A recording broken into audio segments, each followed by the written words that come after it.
بسم اللہ الرحمن الرحیم. خاتون حضرات، اختر عباس کا سلام پہنچے. یہ جو انٹرنیٹ کی دنیا ہے یہ عجیب جادو نگری ہے.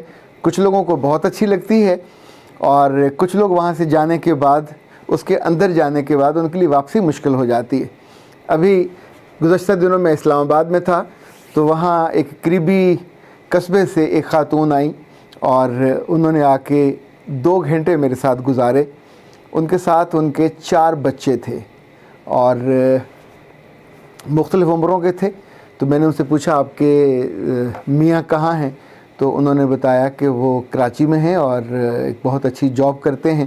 ہم بھی پہلے کراچی تھے پر پھر ہم واپس آ گئے یہاں پنڈی میں. پنڈی کے قریب ایک قصبے میں جہاں اب ان کی جاب ہے، وہ وہاں کام کرتی ہیں. تو میں نے ان سے پوچھا کہ آپ کراچی چھوڑ کے یہاں کیوں آ گئے؟ تو انہوں نے کہا کہ انفیکٹ بہانہ تو میں نے کوئی اور کیا تھا، لیکن اگر میں آپ کو اصل بات بتاؤں تو مجھے بات بتاتے ہوئے بہت شرمندگی ہے. آپ میری عمر کی طرف دیکھیں تو میں اس وقت کچھ 36 سال کی ہوں اور یہ میرے بچے ہیں، اور ان میں سے جو بڑا بچہ ہے وہ کوئی 16 سال کا تھا. اس سے چھوٹا بچہ 12 کا، کوئی 10 کا، جو آخری ہے وہ میرا کوئی 7 یا 8 سال کا بچہ ہے.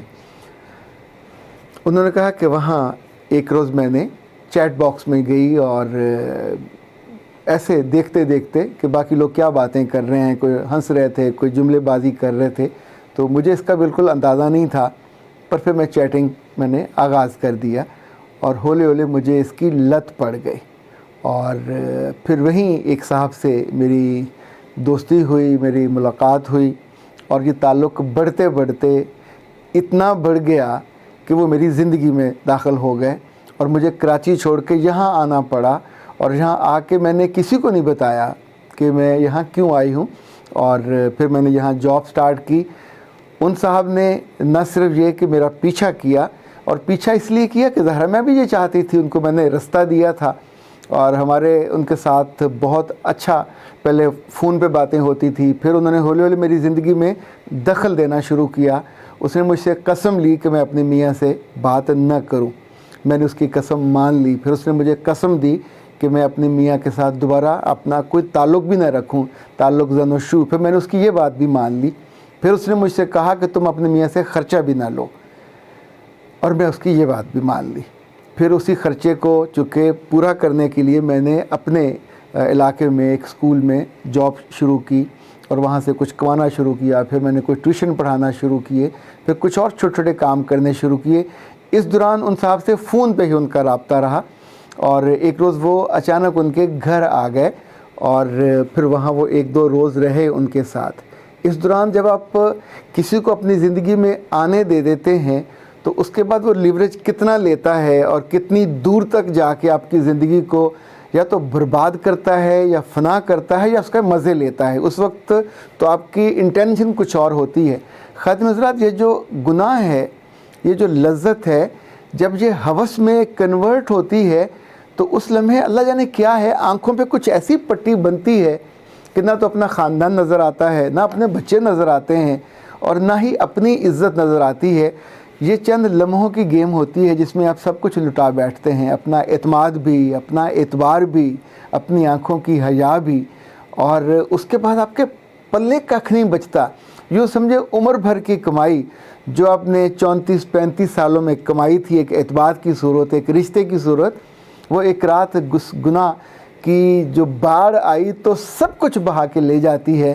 اور اس کے بعد ایسا ہوتا ہے جیسے سیلاب کے بعد اجڑا ہوا گھر، اجڑی ہوئی زمین، اجڑے ہوئے خواب، اور آپ کنارے پہ بیٹھے ہوتے ہیں اور سامنے دلدل ہوتی ہے اور گندا پانی ہوتا ہے جس میں جانور اور سانپ اور بچھو مرے ہوئے اور یا ادم ہوئے چل رہے ہوتے ہیں.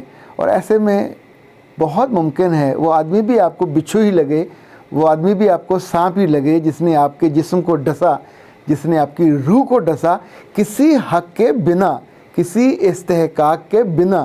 رشتہ آپ کا کسی اور سے تھا پر آپ نے اس کو ایک illicit ریلیشن میں لے کے گئے. اور انفیکٹ اگر آپ چاہو تو سارا ملبہ اس پہ ڈال دو، لیکن یاد رکھیے گا گناہ جب بھی ہوتا ہے اگر لڑکی کی طرف سے آمادگی نہ ہو، رستہ نہ دیا جائے، کوئی زبردستی کر نہیں سکتا. اور خاص طور پہ کسی میچور ایج میں جا کے جب آپ ایسا گناہ کرتے ہیں، ایسی غلطی میں جاتے ہیں تو آپ پورے وجود سے راضی ہوتے ہیں۔ یہ وجود وہ ہوتا ہے کہ جس کو آپ نے اتنے برسوں حفاظت سے رکھا ہوتا ہے۔ یہ وجود وہ ہوتا ہے جس نے آپ کو عزت عطا کی ہوتی ہے۔ یہ وجود وہ ہوتا ہے جس نے آپ کو اپنے ماں باپ کے لاڈ کا مرکز بنایا ہوتا ہے۔ یہ وجود وہ ہوتا ہے جس کی گواہی 300-400 لوگ شادی والے دن دیتے ہیں کہ اب اس رشتے کو محترم اور مقدس اور ایک بالکل پاکیزگی کے ساتھ آپ دوسرے کے حوالے کر رہے ہوتے ہیں۔ پھر اتنے سال 10 12 14 16 سال آپ اس کی حفاظت کرتے ہو، اور ایک نادان سے لمحے، ایک کمزور لمحے آپ ایک ایسی غلطی کرتے ہو کہ ایک غلطی کرنے کے بعد بھی آپ کی آنکھیں نہیں اٹھ سکتی۔ اب آپ اپنے وجود کی، اپنے ایمان کی، اپنی پاکیزگی کی، اپنی عزت کی قسم نہیں کھا سکتے۔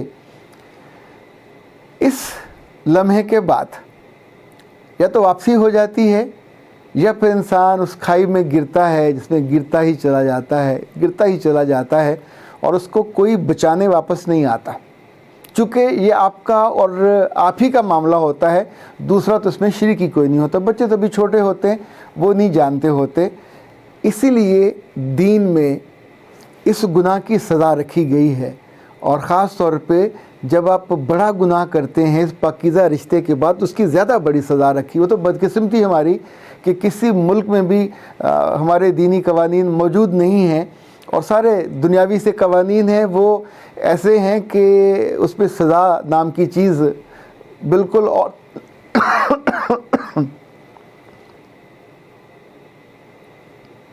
اس میں سزا نام کی چیز گناہوں پہ نہیں ملتی، تحقیقات پہ اور جو قانونی مشگافیاں ہیں اس پہ ملتی ہے، یا کبھی کمزوری پہ ملتی ہے۔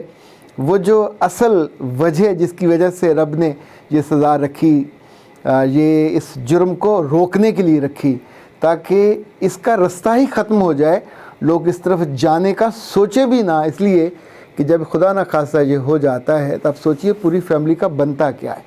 ابھی تو وہ بچے چھوٹے ہیں، کل دنیا اگر ان کو بتانے لگے اور ان کے سامنے یہ منکشف ہو جائے، اور وہ خاندان جس کی وہ بیٹی ہے وہاں تک یہ بات پہنچے، اور وہ خاندان جس کی وہ بہو ہے وہاں تک پہنچے، کیونکہ اس کے بعد لازماً یہ ہوتا یہ ہے کہ جب آپ ایسے شخص کو انکار کرتے ہو تو پھر وہ بلیک میلنگ پہ اترتا ہے، پھر وہ آپ کے رستے میں آتا ہے ایک بالکل پھنیر سانپ کی طرح، جو آپ کو ڈسنے کے لیے، کیونکہ اس کو ایک چیز مفت میں ملی ہوتی ہے۔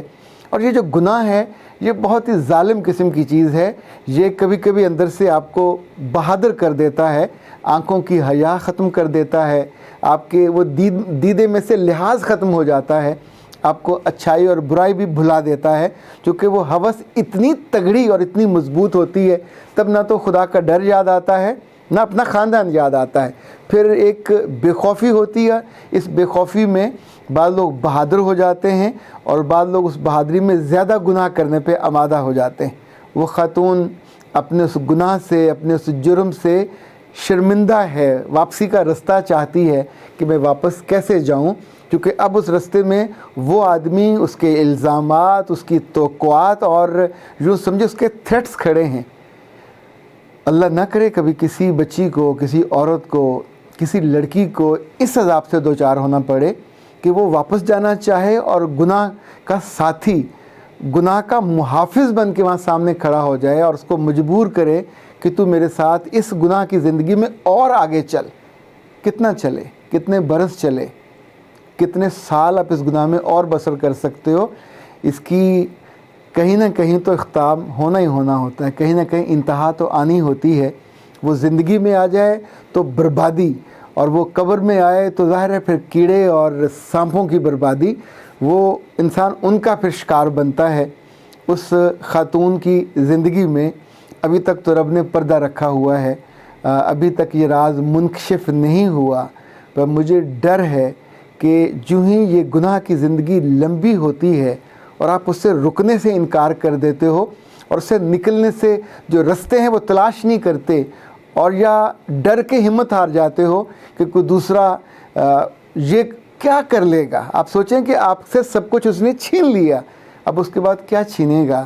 اب بھی وقت ہوتا ہے ایسے میں کہ پھر اپنے رب کے حضور انسان جھک جائے، آنسوں سے روئے، توبہ کرے، اس سے واپسی کا رستہ مانگے، اور یقین مانیے گا یہ جو واپسی ہے یہ ان کو ملتی ہے جو اس سے واپسی مانگتے ہیں. جو نہیں مانگتے ان کے لیے واپسی کے دروازے بند ہو جاتے ہیں, اور ایسے بلیک میلر ان دروازوں کے سامنے کھڑے ہوتے ہیں اپنے پورے تھریٹس کے ساتھ اور پورے گناہوں کی آلودگی کے ساتھ, پھر آپ کو وہ واپس نہیں جانے دیتے. یہ وقت کسی پہ نہ آئے, بہت برا وقت ہوتا ہے, بہت کمزور وقت ہوتا ہے, اور بہت دہلا دینے والا وقت ہوتا ہے کہ تب دنیا میں کچھ اور نظر نہیں آ رہا ہوتا سوائے رسوائی کے. اختر عباس کو اجازت دیجیے. السلام علیکم ورحمۃ اللہ.